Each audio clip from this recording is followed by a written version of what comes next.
Midst അവർ തുടങ്ങുന്നു. ആദ്യം പ്രധാന വാർത്തകൾ. മുഖ്യമന്ത്രി പിണറായി വിജയനെ ചെയർമാനാക്കി Kochi smart city director board പുനഃസംഘടിപ്പിച്ചു.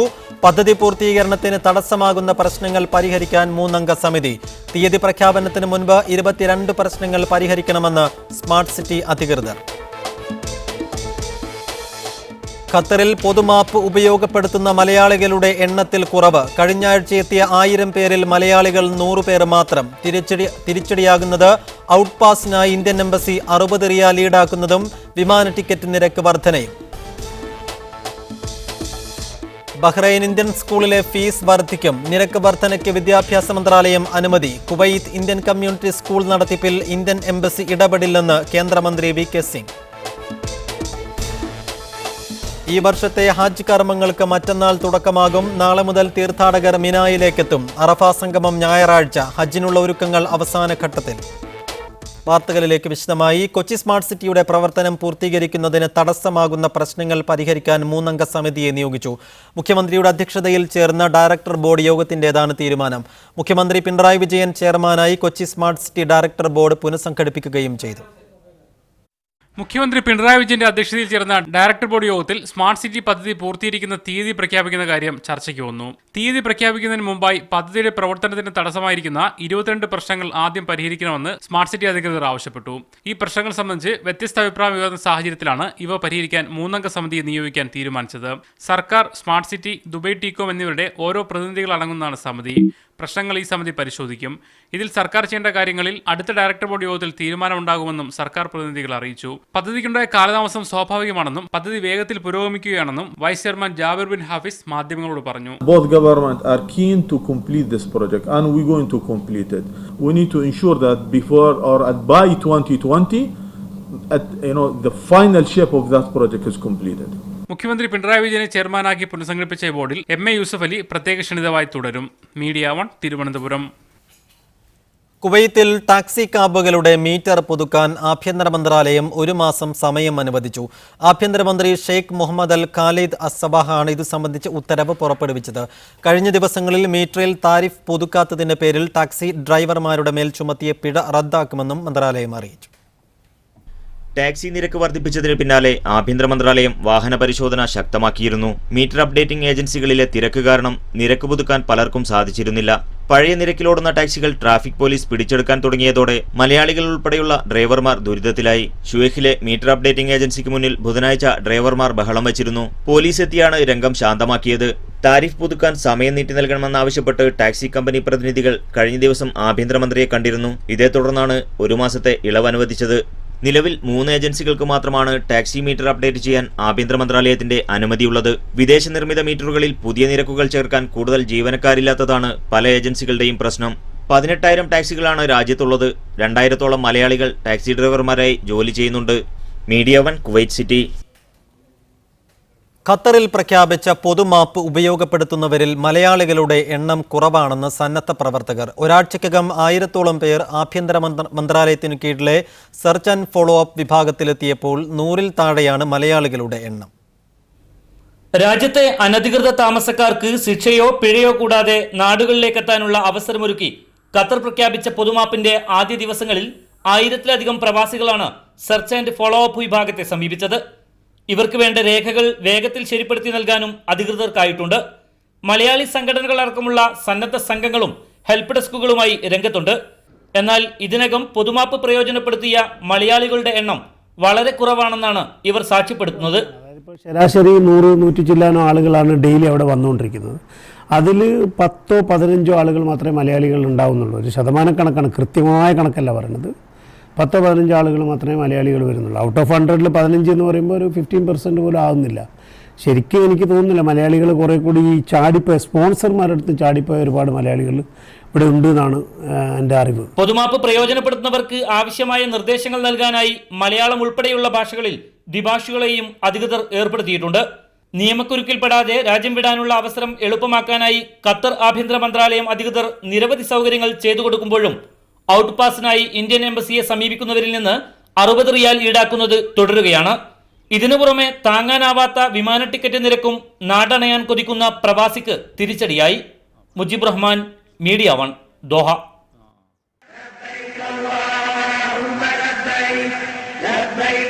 Hind ഹജ്ജ് ഉംറ നാഥന്റെ വിളികേട്ട്. ഈ വർഷത്തെ ഹജ്ജ് കർമ്മങ്ങൾക്ക് ശനിയാഴ്ച തുടക്കമാകും. തീർത്ഥാടക ലക്ഷങ്ങൾ തമ്പുകളുടെ നഗരമായ മിനായിൽ സംഗമിക്കും. നാളെ രാത്രി മുതൽ ഹാജിമാർ മിനായിലേക്ക് നീങ്ങിത്തുടങ്ങും. ഞായറാഴ്ചയാണ് അറഫ സംഗമം. ഹജ്ജിനുള്ള അവസാനവട്ട ഒരുക്കങ്ങളിലാണ് അധികൃതർ. മക്കയിൽ നിന്നും റബീഹ് മുഹമ്മദ് ചേരുന്നു വിവരങ്ങളുമായി. റബീഹ്, ഹാജിമാർ മിനായിൽ എപ്പോൾ മുതൽ എത്തിത്തുടങ്ങും? ഹജ്ജിനുള്ള ഒരുക്കങ്ങളെല്ലാം അവർ പൂർത്തിയാക്കി തുടങ്ങിയോ? ഈ വർഷത്തെ ഹജ്ജ് കർമ്മങ്ങൾക്ക് ശനിയാഴ്ചയാണ് തുടക്കം കുറിക്കുക. ദുൽഹജ്ജ് 8-ന് ഹാജിമാർ മിനായിൽ സംഗമിക്കുന്നതോടുകൂടിയാണ് ഹജ്ജിന്റെ ഔദ്യോഗിക തുടക്കമാവുക. അന്ന് പ്രത്യേക ചടങ്ങുകളൊന്നും തന്നെ ഇല്ല. പിറ്റേ ദിവസം നടക്കുന്ന അറഫ സംഗമത്തിനും അതിനുശേഷമുള്ള ഹജ്ജ് ദിവസങ്ങളിലേക്കുള്ള ഒരു തയ്യാറെടുപ്പാണ് തീർത്ഥാടകർക്ക് അന്ന് ചെയ്യാനുള്ളത്. ദുൽഹജ്ജ് 8-ല് തിരക്ക് കുറയ്ക്കുന്നതിന്റെ ഭാഗമായി നാളെ രാത്രിയോടുകൂടി തന്നെ ഹാജിമാർ മിനയിലേക്ക് പുറപ്പെട്ടു തുടങ്ങും. വിവിധ മുതവ്വിഫ് സ്ഥാപനങ്ങൾക്ക് കീഴിലുള്ള തീർത്ഥാടകരെ ഘട്ടം ഘട്ടമായി ബസ്സുകളിലാണ് മിനായിലെത്തിക്കുക. മക്കയിലും അതുപോലെ തന്നെ മക്കയുടെ അടുത്ത പ്രദേശങ്ങളായ അജീസയിലുമൊക്കെ താമസിക്കുന്ന ഹാജിമാരെ ബസ്സുകളിൽ മിനയിലെത്തിക്കും. ഇന്ത്യൻ ഹജ്ജ് മിഷന്റെ കീഴിലും അതുപോലെ തന്നെ സ്വകാര്യ ടൂർ ഓപ്പറേറ്റർമാരുടെ കീഴിലും എത്തിയ ഇന്ത്യൻ ഹാജിമാരും മലയാളി ഹാജിമാരും ഒക്കെ നാളെ മഗ്രിബിന് ശേഷം മിനയിലേക്ക് തിരിക്കുവാനുള്ള സംവിധാനങ്ങൾ ഇതിനകം തന്നെ ഒരുക്കിയിട്ടുണ്ട്. അവർക്ക് വേണ്ട ബസ് അടക്കമുള്ള സൗകര്യങ്ങൾ ഏർപ്പെടുത്തി. അതോടൊപ്പം തന്നെ ഇന്ത്യൻ ഹാജിമാരിൽ 65,000-ഓളം പേർക്ക് ഇത്തവണ മഷായിർ മെട്രോ ട്രെയിൻ അനുവദിച്ചിട്ടുണ്ട്. അതിന്റെ ടിക്കറ്റുകളും തന്നെ ഇതിനകം വിതരണം ചെയ്തു കഴിഞ്ഞു. മിനായിലെ ഒരുക്കങ്ങളെല്ലാം തന്നെ അവസാന ഘട്ടത്തിലാണ്. ഓരോ തമ്പുകളിലെയും മിനുക്ക് പണികളും അതുപോലെ തന്നെ അവസാനഘട്ട ഒരുക്കങ്ങളും പുരോഗമിക്കുകയാണ്. തീർത്ഥാടകർക്കുള്ള ഭക്ഷണം, താമസം അടക്കമുള്ള സൗകര്യങ്ങൾ, അതോടൊപ്പം തന്നെ മറ്റ് കർമ്മങ്ങൾ നിർവഹിക്കുന്നതിനു വേണ്ടിയുള്ള ഒരുക്കങ്ങളെല്ലാം തന്നെ മിനായിൽ പൂർത്തീകരിച്ചുകൊണ്ടിരിക്കുന്നു. അറഫയിലും ഇതുപോലെ തന്നെ ഹാജിമാർക്ക് വേണ്ട സൗകര്യങ്ങൾ ഇന്ത്യൻ ഹജ്ജ് മിഷന്റെയും അതുപോലെ തന്നെ സ്വകാര്യ ടൂർ ഓപ്പറേറ്റർമാരുടെ കീഴിൽ വന്ന മുഴുവൻ തീർത്ഥാടകർക്കുമുള്ള ഒരുക്കങ്ങൾ പുരോഗമിക്കുന്നു. വിവിധ ലോക രാജ്യങ്ങളിൽ നിന്നായി 14 ലക്ഷത്തിനടുത്ത് തീർത്ഥാടകർ ഇതിനകം തന്നെ സൗദിയിലെത്തിയിട്ടുണ്ട്. ജിദ്ദയിലെയും അതുപോലെ തന്നെ മദീനയിലെയും വിമാനത്താവളം വഴി നാളെ ഉച്ചയോടുകൂടി മുഴുവൻ ഹാജിമാരും മക്കയിലെത്തിച്ചേരും. നാളെ ദുൽഹജ്ജ് മാസത്തിലെ ഹജ്ജിന് തൊട്ടു മുമ്പുള്ള അവസാനത്തെ ജുമയാണ്. തീർത്ഥാടക ലക്ഷങ്ങൾക്ക് ഏറ്റവും ഹജ്ജിന് തൊട്ടടുത്ത് മസ്ജിദുൽ ഹറാമിൽ വെള്ളിയാഴ്ച ജുമ നമസ്കരിക്കാൻ ഒത്തുകൂടുന്ന ഒരു ദിവസമാണ്. ഹജ്ജിലെ ഏറ്റവും മുന്നോടിയായുള്ള ഏറ്റവും തിരക്ക് പിടിച്ച ഒരു ദിവസം കൂടിയാണ് നാളെ. പരമാവധി ഹാജിമാർ നാളെ ജുമ നമസ്കാരത്തിനായി ഹറമിലെത്താൻ ശ്രമിക്കും. മക്കയെ പരിസര പ്രദേശങ്ങളിലുള്ള ഹാജിമാർക്ക് മാത്രമേ ജുമയിൽ പങ്കെടുക്കാൻ കഴിയൂ. മറ്റ് ഭാഗങ്ങളിലുള്ള ആളുകൾക്ക് വാഹനങ്ങൾ ഹറമിനടുത്തേക്ക് കയറ്റിവിടാൻ സാധ്യതയില്ല. 10 മണിക്ക് മുമ്പ് തന്നെ മസ്ജിദുൽ ഹറാം നിറഞ്ഞു കവിയും. പള്ളിയുടെ അകവും അതുപോലെ തന്നെ പുറത്തുമായി ഏകദേശം 12 ലക്ഷത്തോളം ആളുകൾ നാളെ ജുമ നമസ്കാരത്തിൽ പങ്കെടുക്കും എന്നാണ് അറിയുന്നത്. അതിനുവേണ്ടിയുള്ള ഒരുക്കങ്ങളും അധികൃതർ പൂർത്തീകരിക്കുന്നുണ്ട്.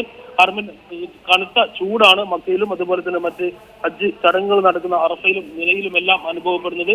43 ഡിഗ്രി മുതൽ 48 ഡിഗ്രി വരെയാണ് കാലാവസ്ഥ. അതുകൊണ്ട് തന്നെ കനത്ത ചൂടിനിടയിലും നാളത്തെ വെള്ളിയാഴ്ച പകൽ സമയം ഹാജിമാർക്ക് മസ്ജിദുൽ ഹറാമിൽ പോകാനും തിരിച്ചു വരാനുള്ള സൗകര്യങ്ങൾ വളരെ വിപുലമായ രീതിയിൽ സൗദി അധികൃതരും അതുപോലെ തന്നെ വിവിധ രാജ്യങ്ങളുടെ ഹജ്ജ് മിഷൻ അധികൃതരോടൊപ്പം തന്നെ മലയാളി സന്നദ്ധ പ്രവർത്തകരെല്ലാം തന്നെ ഇവർക്ക് വേണ്ടിയുള്ള സൗകര്യങ്ങൾ ഒരുക്കും. വാഹന സൗകര്യം അതുപോലെ തന്നെ വിശ്രമം അതുപോലെ തന്നെ മറ്റ് കാര്യങ്ങളെല്ലാം സേവന പ്രവർത്തന സന്നദ്ധരായി ഈ വർഷത്തെ ഹജ്ജ് കർമ്മങ്ങൾക്ക് ശനിയാഴ്ച തുടക്കമാകും. മക്കയിൽ നിന്നും റബീഹ് മുഹമ്മദാണ് വിശദാംശങ്ങൾ നൽകിയത്. സ്വകാര്യ ഹജ്ജ് ഗ്രൂപ്പുകൾ വഴി ഇന്ത്യയിൽ നിന്നെത്തിയ തീർത്ഥാടകർ മദീന സന്ദർശനം പൂർത്തിയാക്കി മക്കയിലെത്തി. കേരളത്തിൽ നിന്നുള്ള മുഴുവൻ ഹാജിമാരും ഇന്നലെ രാത്രിയോടെ മക്കയിലെത്തിച്ചേർന്നു. ഹജ്ജ് കർമ്മത്തിനുള്ള കാത്തിരിപ്പിലാണ് തീർത്ഥാടകർ ഇപ്പോൾ. 10 ദിവസത്തോളം പ്രവാചക നഗരിയിൽ ചിലവഴിച്ചാണ് ഹാജിമാർ മദീനയിൽ നിന്നും മക്കയിലേക്ക് തിരിച്ചത്. മസ്ജിദുൻ നബവിയിലെ പ്രാർത്ഥനകളും ചരിത്രപ്രദേശങ്ങളിലെ സന്ദർശനവും തീർത്ഥാടകർക്ക് ഹൃദ്യമായ അനുഭവമാണ് സമ്മാനിച്ചത്. പ്രവാചകൻ മുഹമ്മദിന്റെ ഖബറിനടുത്ത് പോയി സലാം പറഞ്ഞാണ് ഹാജിമാരുടെ മടക്കം. ഒരു സൗഹൃദ കൂട്ടായ്മയുടെ ഒരു രസം, അതും ഈ ഹജ്ജിൻ്റെ ആ ഒരു വികാരവും കൂടി ചേർന്നപ്പോൾ എല്ലാ ആളുകൾക്കും എല്ലാ പ്രായത്തിൽപ്പെട്ട ആളുകൾക്കും വളരെ വ്യത്യസ്തമായ വളരെ ധന്യമായ ഒരു അനുഭവമാണ് മദീന സമ്മാനിച്ചത്. ഹജ്ജിന്റെ ഇഹ്റാമിലാണ് ഭൂരിഭാഗം തീർത്ഥാടകരും മക്കയിലെത്തുന്നത്. ദുൽഹജ്ജ് 10 തിങ്കളാഴ്ച വരെ ഇവർ ഇഹ്റാമിൽ തുടരും. വെള്ളിയാഴ്ച രാത്രിയോടെ തീർത്ഥാടകർ മിനായിലേക്ക് പുറപ്പെടും. അതിനായുള്ള കാത്തിരിപ്പിലാണ് ഹാജിമാർ. ആത്മീയമായി അവർ വളരെ ഉന്മേഷത്തിലും മാനസികമായും ശാരീരികമായും അവർ അള്ളാഹുവിലേക്കുള്ള സമർപ്പണത്തിൻ്റെ എല്ലാ മേഖലയും അവർ കരസ്ഥമാക്കി ജീവിതത്തിലെ ഏറ്റവും വലിയ ആഗ്രഹവും അഭിലാഷവുമായിരിക്കുന്ന ഹജ്ജിലേക്ക് കടക്കുകയാണ്. അൽഹംദുലില്ലാഹ്. അസീസിയ, സാഹിർ എന്നിവിടങ്ങളിലാണ് ഭൂരിഭാഗം ഗ്രൂപ്പുകളും താമസമൊരുക്കിയിരിക്കുന്നത്. മക്കയിലെത്തി ഉംറ നിർവഹിച്ച ശേഷമായിരുന്നു ഹാജിമാർ മദീനയിലേക്ക് പോയത്. ഹജ്ജിന് ശേഷം ജിദ്ദ വഴിയാണ് ഇവർ മടങ്ങുക. അതേസമയം രണ്ടാം ഘട്ടത്തിൽ മക്കയിലെത്തിയ ഗ്രൂപ്പുകളിലെ ഹാജിമാർ ഹജ്ജിന് ശേഷമാണ് മദീനയിൽ സന്ദർശനം നടത്തുക. മദീനയിലെത്തിയ വിവിധ രാജ്യങ്ങളിൽ നിന്നുള്ള മുഴുവൻ ഹാജിമാരും ബുധനാഴ്ച മക്കയിലേക്ക് മടങ്ങി. മക്കയിൽ നിന്നും റബി മുഹമ്മദ്, മീഡിയ 1. മക്ക ഹറമിൽ പുതിയ വികസനത്തിന്റെ ഭാഗമായി മസ്ജിദുൽ ഹറാമിനോട് ചേർത്ത ഭാഗങ്ങളും മുറ്റങ്ങളുമെല്ലാം ഈ വർഷം ഹജ്ജ് തീർത്ഥാടകർക്ക് പൂർണ്ണമായും ഉപയോഗപ്പെടുത്താനുള്ള സാഹചര്യങ്ങൾ ഒരുക്കാൻ സൗദി ഭരണാധികാരി സൽമാൻ രാജാവ് ബന്ധപ്പെട്ടവർക്ക് നിർദ്ദേശം നൽകി. പുതിയ വികസനത്തിന്റെ ഭാഗമായി മത്താഫ് ഏരിയകളും മത്താഫിന്റെ എല്ലാ നിലകളുമടക്കം പൂർണ്ണമായും ഉപയോഗപ്പെടുത്തണമെന്നും സൽമാൻ രാജാവ് നിർദ്ദേശിച്ചു. മത്താഫ് വികസന ഭാഗങ്ങൾ പൂർണ്ണമായും ഉപയോഗപ്പെടുത്തിയാൽ മണിക്കൂറിൽ 1,07,000 തീർത്ഥാടകർക്ക് ത്വവാഫ് ചെയ്യാനാകും. ഹറമിൽ തീർത്ഥാടകർക്ക് അനുഗുണമായ എല്ലാ സേവനങ്ങളും ലഭ്യമാക്കണം. ശൗചാലയങ്ങളുടെയും അംഗശുദ്ധി വരുത്തുന്ന സ്ഥലങ്ങളുടെയും വൃത്തിയും വെടിപ്പും സദാ കാത്തുസൂക്ഷിക്കണമെന്നും രാജാവ് നിർദ്ദേശിച്ചു. ഹറമിന്റെ വിവിധ ഭാഗങ്ങളിലായി സ്ഥാപിച്ച ശൗചാലയങ്ങളും അംഗശുദ്ധി വരുത്താനുള്ള കേന്ദ്രങ്ങളും ഏകദേശം 16,300 വരും. മസ്ജിദുൽ ഹറാമിന്റെ അകത്തും പുറത്തും സംസം ജലം ലഭ്യമാക്കുക, എലിവേറ്ററുകൾ, എയർ കണ്ടീഷണറുകൾ, ലൈറ്റ്, ടെലിവിഷൻ സ്ക്രീൻ സേവനങ്ങൾ തുടങ്ങി ഹറമിലെ മുഴുവൻ സൗകര്യങ്ങളും കുറ്റമറ്റതാണെന്ന് ഉറപ്പുവരുത്തുക തുടങ്ങിയ കാര്യങ്ങളും നിർദ്ദേശങ്ങളിലുണ്ട്. തീർത്ഥാടകർ ഹറമിലേക്ക് വരുന്ന വഴികളും ടണലുകളുമെല്ലാം സുരക്ഷ ഉറപ്പുവരുത്തണമെന്നും മസ്ജിദുൽ ഹറാമിലെ മുഖ്യവാതിലുകളെല്ലാം തുറന്നിടണമെന്നും തീർത്ഥാടകർക്ക് പ്രയാസം നേരിടുന്ന യാതൊരു നടപടികളും കൈക്കൊള്ളരുതെന്നും രാജാവ് നിർദ്ദേശം നൽകിയിട്ടുണ്ട്. ഹജ്ജിന്റെ നാളുകൾ അടുത്തുവരികയും തീർത്ഥാടകർ മക്കയിൽ കേന്ദ്രീകരിക്കുകയും ചെയ്ത സന്ദർഭത്തിലാണ് സൗദി ഭരണാധികാരിയുടെ പ്രഖ്യാപനം. മിനാ വികസനത്തിന്റെ ഭാഗമായി ഇതിനകം തയ്യാറായി കഴിഞ്ഞ ഏരിയകൾ തീർത്ഥാടകർക്ക് ഉപയോഗപ്പെടുത്താൻ കഴിയണമെന്ന് സൽമാൻ രാജാവ് കഴിഞ്ഞ ദിവസം ബന്ധപ്പെട്ടവർക്ക് നിർദ്ദേശം നൽകിയിരുന്നു. Moosakutty Vettikattiri, media 1, Jeddah. ഹജ്ജ് തീർത്ഥാടകരുടെ ആരോഗ്യ പരിചരണത്തിനായി സൗദി റെഡ് ക്രസന്റ് വിപുലമായ സംവിധാനങ്ങളാണ് ഒരുക്കിയിരിക്കുന്നത്. അടിയന്തര സാഹചര്യങ്ങളിൽ ഹാജിമാർക്ക് ചികിത്സ നൽകുന്നതിനാണ് റെഡ് ക്രസന്റ് പ്രഥമ പരിഗണന നൽകുക. മക്ക, മിന, മുസ്തലിഫ, അറഫ എന്നിവിടങ്ങളിൽ അടിയന്തര ഘട്ടങ്ങളിൽ തീർത്ഥാടകർക്ക് ചികിത്സാ സഹായം എത്തിക്കാനും അവരെ ആശുപത്രിയിലെത്തിക്കാനും വിപുലമായ സൗകര്യങ്ങളാണ് റെഡ് ക്രസന്റ് ഒരുക്കിയത്. അടിയന്തര ചികിത്സ നൽകാനായി അത്യാധുനിക സൗകര്യങ്ങളോടുകൂടി മിനയിലും അറഫയിലും 16 മൊബൈൽ ക്ലിനിക്കുകൾ പ്രവർത്തിക്കുന്നുണ്ട്. We have physician and paramedic with advanced equipment and medication to treat the patient. നിരവധി ആംബുലൻസുകളും 8 എയർ ആംബുലൻസുകളും ഹജ്ജിനായി ഒരുക്കിയിട്ടുണ്ട്. അപകടം നടന്നാൽ ഉടൻ സ്ഥലത്തെത്തി ഹാജിമാരെ മക്കയിലെ വിവിധ ആശുപത്രികളിലെത്തിക്കും. വിദഗ്ധ ചികിത്സ ആവശ്യമുള്ളവരെ ജിദ്ദയിലെയും ത്വായിഫിലെയും ആശുപത്രികളിലേക്കും മാറ്റും. ഏത് അടിയന്തര സാഹചര്യവും നേരിടാനുള്ള അത്യാധുനിക ഉപകരണങ്ങളുമായാണ് റെഡ് ക്രസന്റ് ഹജ്ജിനായി തയ്യാറെടുക്കുന്നത്. അറഫയിൽ നിന്നും റബി മുഹമ്മദ്, മീഡിയ 1. ഖത്തറിലെ ഏഷ്യൻ തൊഴിലാളികൾ തിങ്ങിത്താമസിക്കുന്ന ഏഷ്യൻ ടൗണിലെ ഈദ്ഗാഹിൽ ഇത്തവണ പെരുന്നാൾ ഖുത്തുബയുടെ മലയാള പരിഭാഷ ഒരുക്കാൻ ഔഖാഫ് ഇസ്ലാമികാര്യ മന്ത്രാലയം അനുമതി നൽകി. രാജ്യത്തെ ഈദ്ഗാഹുകളിൽ രാവിലെ കൃത്യം 5:33 പെരുന്നാൾ നമസ്കാരം നടക്കുമെന്ന് മന്ത്രാലയം അറിയിച്ചു. ഖത്തറിലെ ഏഷ്യൻ ടൗണിലടക്കം 6 ബലിപെരുന്നാളിന് പെരുന്നാൾ ഖുതുബയുടെ മലയാള പരിഭാഷ സംഘടിപ്പിക്കുന്നതായി സംഘാടകർ അറിയിച്ചു. ഔഖാഫ് ഇസ്ലാമിക കാര്യ മന്ത്രാലയത്തിന് കീഴിൽ ഏഷ്യൻ ടൗണിൽ ആദ്യമായാണ് ഖുതുബയുടെ മലയാള പരിഭാഷ ഒരുക്കുന്നത്. രാജ്യത്തെ തൊഴിലാളികൾ തിങ്ങിത്താമസിക്കുന്ന പ്രദേശമാണ് ഇൻഡസ്ട്രിയൽ ഏരിയയിലെ Asian town. FCC director Habeeb Rahman കീഴ്ശേരിയാണ് ഇവിടെ പരിഭാഷ നടത്തുക. ഇതിനു പുറമെ മാൾ സിഗ്നലിനടുത്തുള്ള അൽ അഹ്ലി സ്റ്റേഡിയം ഈദ്ഗാഹിൽ Mubarak Ketti, Al Bakra sports club ഈദ്ഗാഹിൽ അബ്ദുറഹ്മാൻ ആലത്തൂർ എന്നിവരും പ്രഭാഷകരായെത്തും. മിസയ്യിദ് ഈദ്ഗാഹിൽ യുവ പ്രഭാഷകൻ അബ്ദുൽ ഹമീദ് അടവണ്ണയും, അൽഖോർ ഈദ്ഗാഹിൽ യാസർ അറഫാത്തും, Madina Khalifa boys independent school ഈദ്ഗാഹിൽ അഹമ്മദ് മൻസൂറും ഖുതുബ പരിഭാഷ നിർവഹിക്കുമെന്ന് സംഘാടകർ അറിയിച്ചു. രാവിലെ കൃത്യം 5:33 ഖത്തറിലെ മുഴുവൻ ഈദ്ഗാഹുകളിലും പെരുന്നാൾ നമസ്കാരം നടക്കുക. ഈദ്ഗാഹുകളിലെല്ലാം സ്ത്രീകൾക്ക് സൗകര്യമൊരുക്കിയതായും പ്രാർത്ഥനയ്ക്കെത്തുന്നവർ അംഗശുദ്ധി വരുത്തി കൃത്യസമയത്ത് എത്തണമെന്നും സംഘാടകർ നിർദ്ദേശിച്ചു. Media 1, Doha.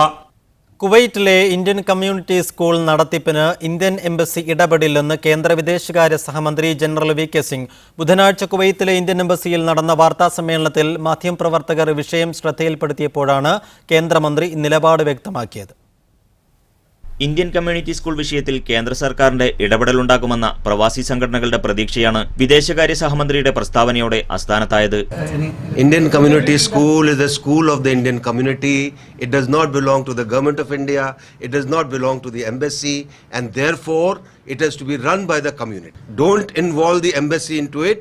Seek the guidance from embassy, but he is not the administrator to run that school. We haven't established this school. The school has been established by the community. The community has to find a solution. If you people fight amongst yourselves, there will be no solution. കഴിഞ്ഞ ഏപ്രിലിൽ ഭരണസമിതി അംഗങ്ങളെ sponsor പുറത്താക്കിയതോടെയാണ് പൊതുപ്രവർത്തകർക്കിടയിൽ school നടത്തിപ്പ് സംബന്ധിച്ച ആശങ്ക വർദ്ധിച്ചത്. തുടർന്ന് പ്രവാസി സംഘടനകൾ ചേർന്ന് സേവ് ICSK ആക്ഷൻ കമ്മിറ്റി രൂപീകരിക്കുകയും രാഷ്ട്രപതി ഉൾപ്പെടെയുള്ളവർക്ക് നിവേദനം നൽകുകയും ചെയ്തിരുന്നു. എംബസിയുടെ മേൽനോട്ടത്തിൽ ജനാധിപത്യ രീതിയിൽ തെരഞ്ഞെടുക്കപ്പെടുന്ന ഭരണസമിതിയെ സ്കൂൾ നടത്തിപ്പ് ഏൽപ്പിക്കുക എന്നതായിരുന്നു നിവേദനത്തിലെ പ്രധാന ആവശ്യം. Media 1 Kuwait city. ബഹ്റൈനിലെ കമ്മ്യൂണിറ്റി വിദ്യാലയമായ ഇന്ത്യൻ സ്കൂളിൽ ഫീസ് നിരക്കുകൾ വർദ്ധിപ്പിക്കാൻ വിദ്യാഭ്യാസ മന്ത്രാലയം അനുമതി നൽകിയതായി സ്കൂൾ മാനേജ്മെന്റ് അറിയിച്ചു. അനിവാര്യമായ കാരണങ്ങളാലാണ് ഫീസ് കൂട്ടുന്നതെന്നും തീരുമാനത്തോട് രക്ഷിതാക്കൾ സഹകരിക്കണമെന്നും മാനേജ്മെന്റ് അഭ്യർത്ഥിച്ചു. രാജ്യത്തെ വർദ്ധിച്ച വൈദ്യുതി നിരക്കും റിഫ ക്യാമ്പസിന് വേണ്ടിയെടുത്ത ലോണും കാരണമായാണ് സ്കൂളിലെ ഫീസ് നിരക്കുകൾ വർദ്ധിപ്പിക്കുന്നതെന്നാണ് സ്കൂൾ മാനേജ്മെന്റിന്റെ വാദം.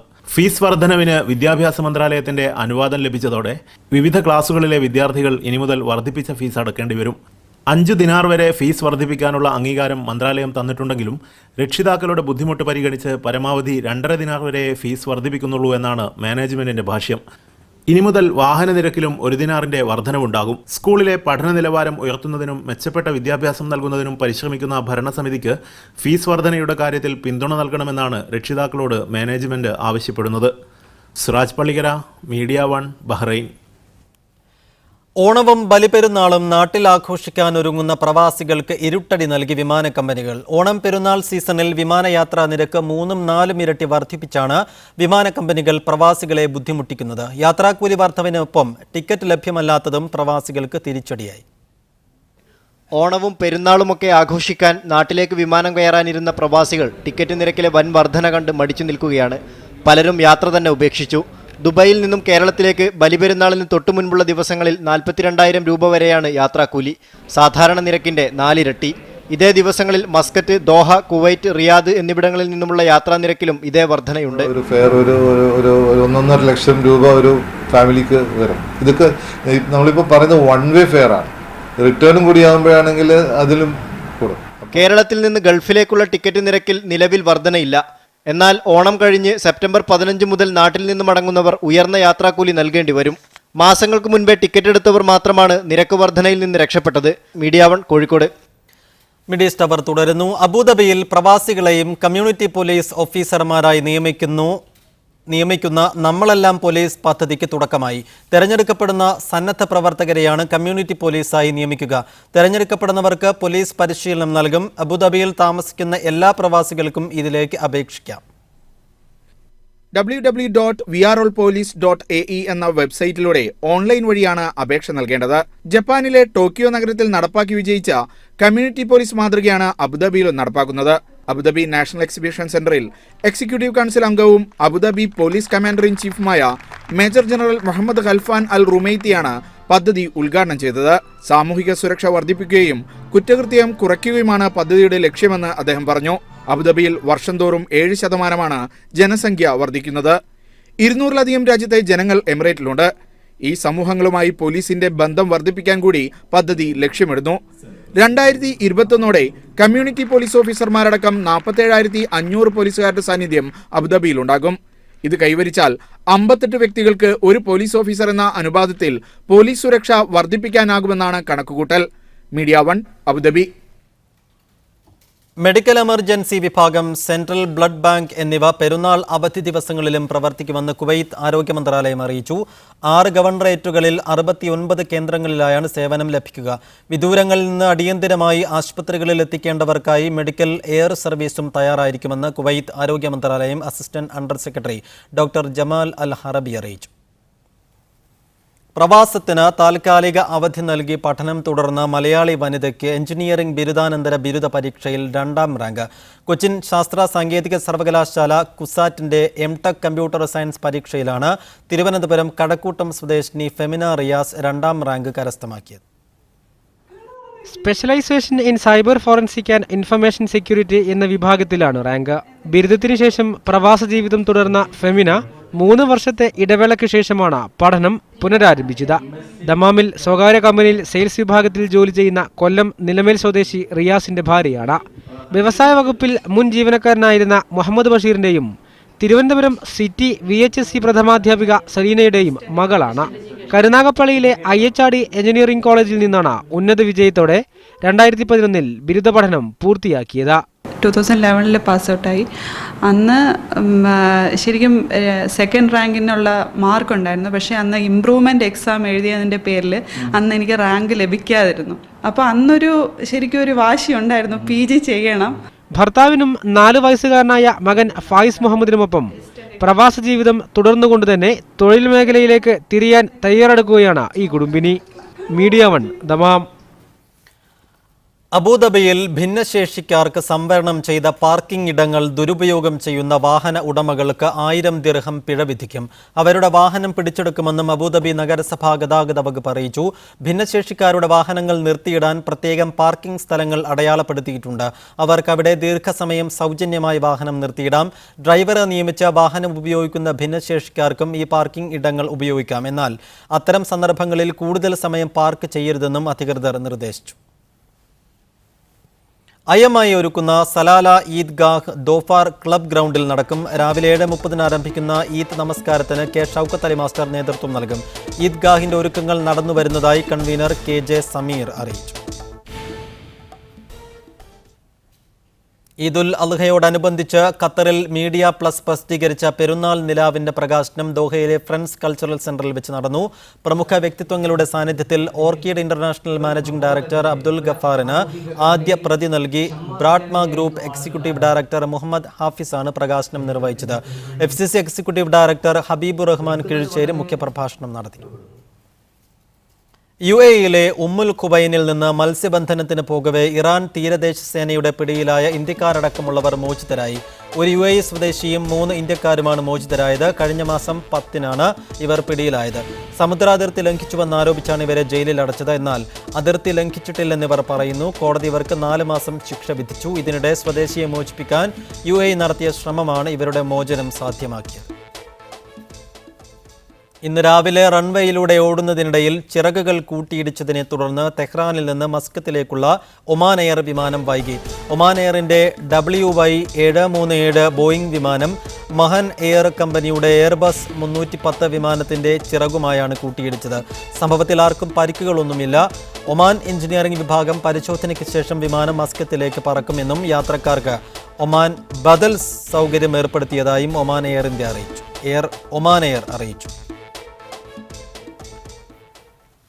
കരിപ്പൂർ വിമാനത്താവളത്തെ രക്ഷിക്കുക എന്നാവശ്യപ്പെട്ട് ബഹ്റൈനിൽ പ്രവാസികൾ മനുഷ്യച്ചങ്ങലയും പൊതുയോഗവും സംഘടിപ്പിക്കുന്നു. യാത്രാ അവകാശ സംരക്ഷണ സമിതിയും ബഹ്റൈൻ മലയാളി ബിസിനസ് ഫോറവുമാണ് സംഘാടകർ. സെപ്റ്റംബർ 5-ന് രാത്രി 8 മണിക്ക് മനാമ അൽ ഒസ്ര റെസ്റ്റോറന്റിലാണ് പരിപാടി നടക്കുക. സെപ്റ്റംബർ 15-ന് മലബാർ ഡെവലപ്മെന്റ് ഫോറത്തിന്റെ നേതൃത്വത്തിൽ കോഴിക്കോട് മാനാഞ്ചിറയിൽ സംഘടിപ്പിക്കുന്ന കരിദിനാചരണത്തിന് ഐക്യദാർഢ്യമായാണ് പരിപാടി. എയർ കണ്ടീഷൻ വാട്ടർ ഹീറ്റിംഗ് മേഖലയിലെ അന്താരാഷ്ട്ര ബ്രാൻഡായ ഫെറോലെ UAEയിൽ പ്രവർത്തനം ആരംഭിച്ചു. ഫാസ്റ്റ് സൊല്യൂഷനായിരിക്കും ഫെറോലിയുടെ ഔദ്യോഗിക വിതരണക്കാർ. പരിസ്ഥിതി സൗഹൃദ സംവിധാനങ്ങളിൽ പ്രവർത്തിക്കുന്ന water heater, solar system, heat പമ്പുകൾ എന്നിവയാണ് ഇറ്റാലിയൻ ബ്രാൻഡായ ഫെറോലിയുടെ പ്രത്യേകത. ഗാർഹിക ഉപഭോക്താക്കൾക്കും വ്യവസായത്തിനും ഉപയോഗിക്കാവുന്ന വിധം ഉൽപ്പന്നങ്ങൾ വിതരണക്കാർ UAE വിപണിയിലെത്തിക്കും. അപ്പോൾ എവിടെയൊക്കെ ചൂടുവെള്ളം വേണോ, അത് വീടാവട്ടെ, ഹോസ്പിറ്റലാവട്ടെ, ക്ലിനിക് ആവട്ടെ, അക്കോമഡേഷൻ, ഞങ്ങൾ ലേബർ അക്കോമഡേഷൻ, മിലിറ്ററി, പിന്നെ ഈ ഹോട്ടൽസ്, അങ്ങനെയുള്ള സ്ഥലത്തെല്ലാം എവിടെയൊക്കെ ചൂടുവെള്ളം വേണോ. പിന്നെ ഈ സാധാരണയുള്ള ഇൻഡസ്ട്രീസിൽ, ഈ ബോട്ടിലിംഗ് ഇൻഡസ്ട്രീസ്, അവർക്ക് ഈ ചൂടുവെള്ളത്തിൻ്റെ ട്രീറ്റ്മെൻ്റ് ഉണ്ട്. എവിടെയൊക്കെ ചൂടുവെള്ളം ഉണ്ടോ അവിടെയൊക്കെ ഇത് കൊടുക്കാൻ പറ്റും. പരിസ്ഥിതി സൗഹൃദ ഉൽപ്പന്നങ്ങളുടെ വിതരണം UAEക്ക് പുറമെ ഒമാൻ, സൗദി അറേബ്യ, ഇന്ത്യയിലെ വിവിധ ഭാഗങ്ങൾ എന്നിവിടങ്ങളിലേക്ക് കൂടി വ്യാപിപ്പിക്കാൻ ഉദ്ദേശിക്കുന്നതായി വിതരണക്കാർ വാർത്താ സമ്മേളനത്തിൽ പറഞ്ഞു. ഫാസ്റ്റ് സൊല്യൂഷൻസ് ചെയർമാൻ അൽ അമീൻ, മക്ബുൽ ബാവ, ഉണ്ണികൃഷ്ണൻ ചന്ദ്രമോഹനൻ തുടങ്ങിയവരും വാർത്താ സമ്മേളനത്തിൽ പങ്കെടുത്തു. Media 1 Dubai. ബുള്ളറ്റിൻ ഇവിടെ പൂർണ്ണമാവുന്നു.